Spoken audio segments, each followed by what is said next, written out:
Hello guys, this is Raghuramolati from spot entertainment. Recent గా ఇళయ దళపతి గారి wife సంగీత గారు విడాకులు కావాలని చెప్పి చెంగల్పట్టు కోర్టులో విజయ్ గారి మీద డైవర్స్ అప్లై చేయడం అనేది మనందరికి తెలిసిన విషయమే. అండ్ దానికి సంబంధించి కొన్ని కారణాలు అయితే సోషల్ మీడియాలో చాలా వైరల్ అవుతున్నాయి. త్రిష గారికి ఇంకా విజయ్ గారికి మధ్యలో ఏదో ఒక గుట్టు, ఒక రహస్యం నడుస్తూ ఉంది.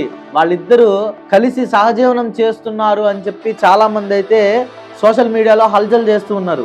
కానీ అది ఎంతవరకు నిజం అనేది ఇప్పటివరకు ఒక క్లారిటీ అనేది ఎవరికీ లేదు. కానీ ఇలాంటి టైంలో వాళ్ళ పుకార్లకి వాళ్ళిద్దరూ కలిసి ఒక మంచి బలాన్ని అయితే చేకూర్చారు. రీసెంట్ గా జరిగినటువంటి చెన్నైలో ఒక వివాహ కార్యక్రమానికి విజయ్ ఇంకా త్రిష ఇద్దరు కలిసి ఒకే కారులో వచ్చి ఆ ఫంక్షన్ లో ఇద్దరు పక్క పక్కనే కూర్చొని సందడి చేసినట్లు అక్కడ ఉన్న ప్రతి ఒక్కళ్ళు అది చూసి షాక్ అయినట్లు ఆ బయటకు వచ్చిన ఫోటోలు ఇంకా వీడియోలు చూస్తే క్లియర్ గా అర్థమవుతుంది. అయితే చెన్నై తమిళ ఇండస్ట్రీకి సంబంధించినటువంటి ఒక ప్రముఖ నిర్మాత కొడుకు పెళ్లి జరిగింది. చాలా మంది తమిళ్ సినీ ఇండస్ట్రీకి సంబంధించిన పెద్ద పెద్ద యాక్టర్స్ చాలా మంది వచ్చారు. అండ్ వాళ్ళతో పాటు విజయ్ ఇంకా త్రిష వీళ్ళిద్దరూ కలిసి ఆ పెళ్లికి వచ్చారు.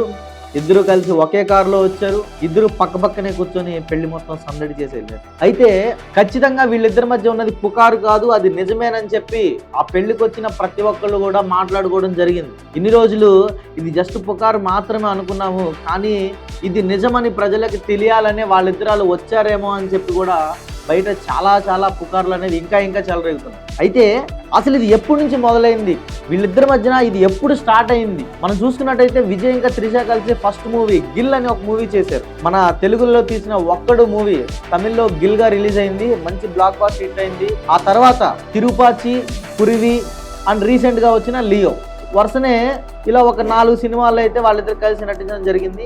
అండ్ ఒకానొక సందర్భంలో త్రిష గారు ఒక తన కోరికను అయితే బయట చెప్పడం జరిగింది. నాకు ఎప్పటికైనా సీఎం అవ్వాలని ఉంది అని చెప్పడం జరిగింది. అయితే దానికోసమే విజయ్ సినిమాల్ని పక్కన పెట్టి రాజకీయాల్లోకి ఎంట్రీ ఇచ్చారని చెప్పి తమిళనాడు ప్రజలందరూ కూడా చెవి కోసుకునే విధంగా గుసగుసలు అయితే మాట్లాడుకుంటూ ఉన్నారు. ఇది నిజమా?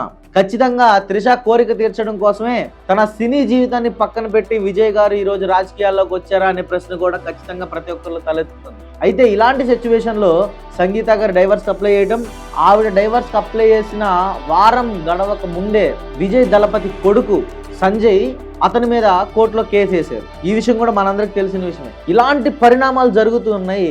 ఇలాంటి పరిస్థితుల్లో విజయ్ సీఎం అవ్వగలడా? ఖచ్చితంగా కాలేడు అనేది క్లియర్ గా అర్థమవుతుంది. ఎందుకంటే ఒక రాజకీయ నాయకుడు, ప్రజలను పరిపాలించాల్సినటువంటి ఒక నాయకుడు ఇన్ని వివాదాల్లో చిక్కుని ఉంటే తన సొంత వివాదాలని తను క్లియర్ చేసుకోలేకపోతున్నాడు. ఇంకా ప్రజల బాధలేని తీరుస్తారు అని చెప్పి ప్రతి ఒక్కరిలో ఇలాంటి ఒక ఆలోచన అయితే ఖచ్చితంగా వస్తుంది. సొంత భార్యను సరిగ్గా చూసుకోలేకపోయాడు, సొంత కొడుకే తన మీద కేసేసాడు, అండ్ ఒక వివాహేతర సంబంధం పెట్టుకొని బయట తిరుగుతున్నాడు. ఇతను తమిళనాడుకి సీఎం అవుతాడా?